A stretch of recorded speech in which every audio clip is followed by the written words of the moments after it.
What's going on, boys and girls? Welcome back to another Echocalypse video.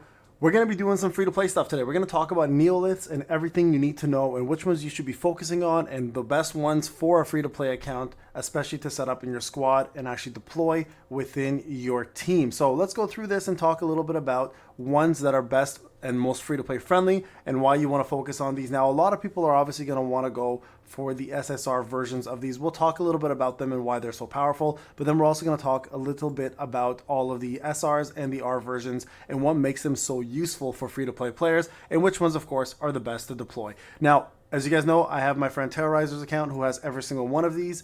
Some of them are already like 3 or 4 stars. So I've had a chance to test all this, and I can tell you now from a standpoint when it comes down to free to play, we're really not going to have much of a chance getting these because it's so costly and expensive and really, really hard to get. So these are going to be overtime ones, but let's just go through the SSRs in case you got lucky and why they're so good. Okay, so first off, Wheel of the Sun of the Chariot is probably the best one out there. It's an AoE hitting all enemies with a 40% chance to cause each target damage reduction minus 30%, which is huge. So when this goes off, and I suggest putting your main AoE DPS fourth on the line, so the back. And the reason behind this is as well, this goes off third, right? Because it's a 3-star cast.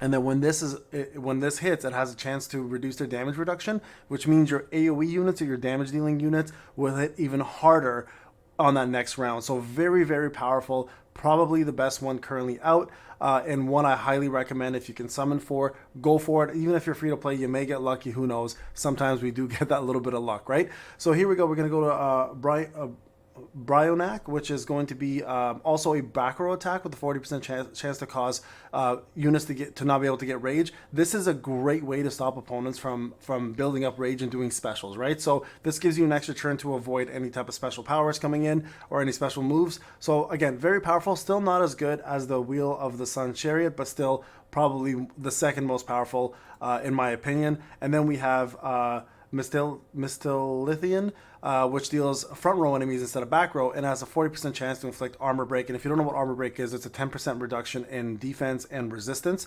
So again, not a bad one. I think out of all of them though, the best one is for sure Wheel of the Sun Chariot. So if you have this, you're pretty much set for quite some time as your main one, okay? And we'll talk a little bit about Feathers of Fenrir here, which is also actually pretty decent. It does front row damage with 40% chance to inflict Feathers of Fenrir. If you want to know what that does, the bearer takes additional 10% damage taken by all allies, which is actually pretty good.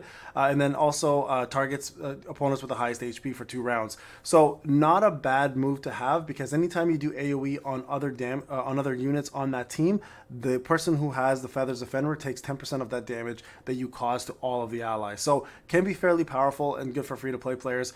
So one I would recommend, especially if you're trying to kill tanks. It's a really good way to destroy tanks, especially. All right, Thyris, this one's actually really good for survivability. It does 150% damage to back row enemies, but it also applies a shield that blocks up to 8% HP to front row allies. So really good to keep healers, tanks, or your front row in general alive. So I highly recommend, if you are not running a shielder, to have this on your team.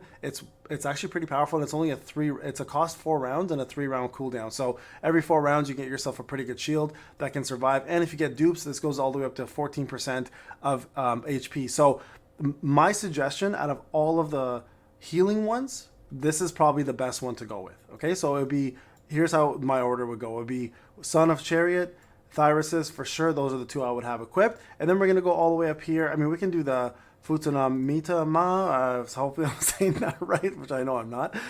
Deals 150% damage to back row with a 40% chance to armor and resistance from minus 20%. So this is actually higher than normal armor resistance or armor break, which armor break only does 10%. So this will give you an extra 10% on top of that, allowing to do minus 20% armor and resistance. So really, really powerful, especially when it comes down to hitting the opponents with your strongest moves after this gets cast, right? So it is a 3 cast cooldown with 4 fusion points to do this one. So again, pretty damn good. And then we're going to go up here and talk a little bit about Leviathan and of other ones. Okay, so Leviathan is one of my favorites, especially because when you run a burn team, it helps a lot.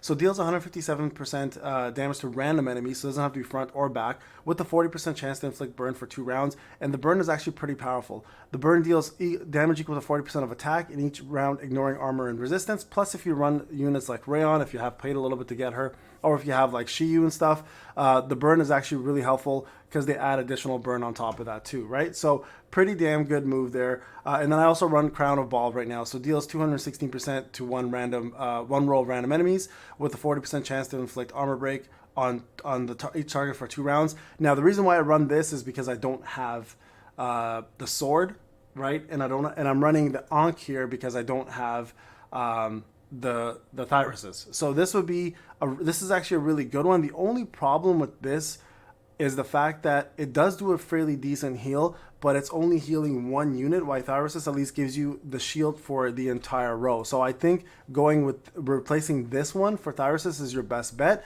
The AoE damage on the Thyris Broken Bow is not bad. It is only 3 random enemies, but again, this should be replaced fairly quickly for the Feathers of Fenrir if you have a DPS one that you need to put in. And then, so I would go Leviathan, Thyrisis, the sword for the damage reduction, and then Son of Chariot if you have it, and if not Son of Chariot, then Feathers of Fenrir. Those would be my favorite options.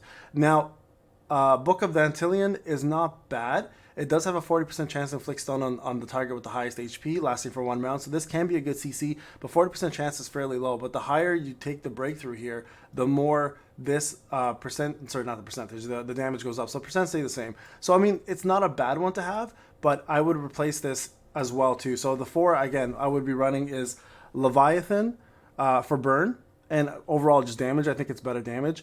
I would do the Futsum Tami Mamanati blah blah blah blah sword. Sorry, I'm butchering that name because I can't say it. Thyrisis, and then what was the other one?